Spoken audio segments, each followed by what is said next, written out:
A trapper arrived at a village. The fires were cold, the food was untouched, and every single person was gone. This story begins in the vast, unforgiving wilderness of northern Canada, near a frozen body of water called Lake Anjikuni. It's the early 1930s. This is a land of isolation. There are no roads, no radio signals, just small, tight-knit Inuit communities living off the land, just as their ancestors had for centuries. One of these villages, home to dozens of families, was known to local fur trappers. They were friendly, predictable, a familiar stop for trade and rest, hunters, elders, children. A community that knew how to survive in one of the harshest environments on Earth. Then, one bitter winter evening, a seasoned trapper named Joe Labelle arrived, expecting warmth, light, and voices. But all he found was a terrifying, unnatural silence. As Labelle walked into the village, a feeling of deep dread settled over him.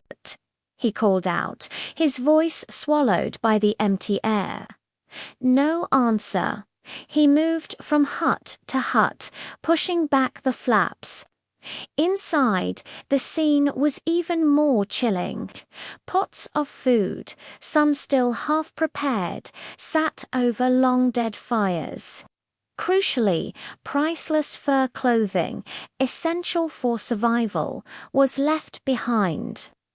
Leaving it would be a death sentence in the brutal Arctic winter. Rifles, the primary tool for hunting and protection, were stacked neatly against the walls, untouched. The dogs were gone too, not dead, just gone. There were no tracks leading away from the village, no signs of a struggle or a fight. It was as if everyone had simply vanished into thin air. Then Labelle made a discovery that turned his blood to ice. He went to the small, sacred cemetery just outside the village. He froze. The graves had been opened, not robbed, not vandalized. The bodies of the ancestors buried there were missing, every single one. Terrified, Labelle fled the village as fast as he could. When authorities from the Royal Canadian Mounted Police eventually investigated, they found something even stranger. Miles away, the village's sled dogs were discovered. They were dead. They had starved. They'd been tied to trees and simply left there to die. This made no sense. Whoever tied them up could have easily freed them. It seemed like a deliberate, calculated act. But why? Around the same time, other strange reports began to surface. Local hunters and trappers from neighboring areas spoke of seeing bizarre lights in the sky on the very night the village was thought to have disappeared. They described bright, silent objects moving with unnatural speed and agility. They weren't stars, and they weren't any known aircraft of the time. These lights reportedly hovered over the region of Lake Anjikuni and then just vanished. This is where the official story fractures and things get even weirder. The Royal Canadian Mounted Police later publicly downplayed the entire incident.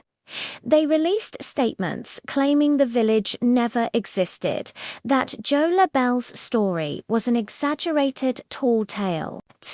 But this official denial doesn't add up. Historical records, trade logs from the Hudson's Bay Company, and maps all show a village in that exact location. Testimonies from other trappers confirmed its existence. So why would they deny it? If the villagers left willingly, why abandon their food, their winter gear, and their weapons? Why would they dig up their own ancestors' graves? And if they were attacked by people or animals, where were the bodies? Why were the dogs deliberately left to starve miles away, unless leaving wasn't their choice?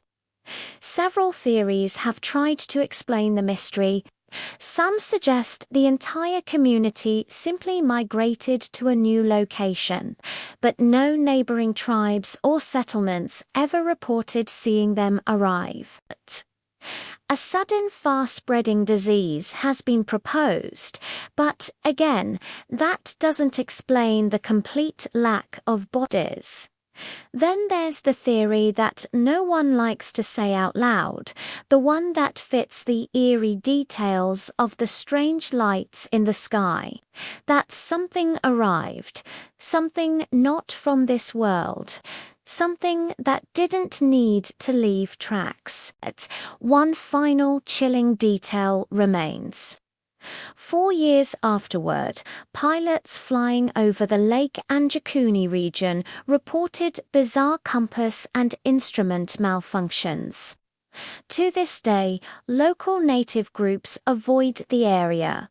They say the land doesn't just feel quiet.